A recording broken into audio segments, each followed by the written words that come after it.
Hi all. மத்தியானம் lunch பொங்கலரிசி சாதம், சேப்பங்கிழங்கு மோர் குழம்பு, காய், தக்காளி லெமன் ரசம், அப்புறம் பச்சைப்பயிறு சுண்டல், நெல்லிக்காய், அப்புறம் பருப்பு. மோர் குழம்புக்கு சேப்பங்கிழங்கு சாதத்தோட வேக வச்சுட்டேன்.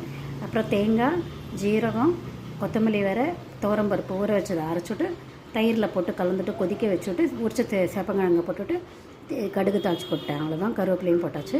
ஒரு தக்காளி கட் பண்ணிவிட்டு உப்பு, மஞ்சப்பொடி, பச்சை மிளகாய் போட்டு கொதிக்க வச்சுட்டேன் இந்த ரசத்துக்கு. இப்போ ஒரு கரண்டி வேக வச்சு துவரம்பருப்பு போட்டுட்டு நல்லா கொதிக்க வச்சுட்டு ஜீரகம், கருவேப்பிலை, கொத்தமல்லி போட்டு அவ்வளோதான். அப்புறம் கறிக்கு கடுகு, உளுத்தம்பருப்பு, கடலைப்பருப்பு தாளித்து கொட்டிட்டு கருவேப்பிலை, பெருங்காயம் போட்டு வெங்காயம், உருளைக்கிழங்கு, பீன்ஸு, கேரட்டை போட்டு வதக்கிட்டு உப்பு, காரப்பொடி, பெருங்காயம் போட்டு வதக்கிட்டோம்னா ரெடி. எடுத்து இதுதான் மெனு. இது குக்கரில் வைக்க வச்சுட்டேன் பாசிப்பயிரை. அப்புறம் கடுகு தாளித்து கொட்டிட்டு தேங்காய் போட்டு பெருங்காயம், கருவேப்பிலை போட்டுட்டு கொஞ்சம் சாம்பார் பொடியும் போட்டேன் டேஸ்ட்டுக்கு. இதுதான் இன்றைக்கி மெனு. இந்த மெத்தடில் செஞ்சு பாருங்கள். கமெண்ட் பண்ணுங்கள், சப்ஸ்கிரைப் பண்ணுங்கள். Thank you so much.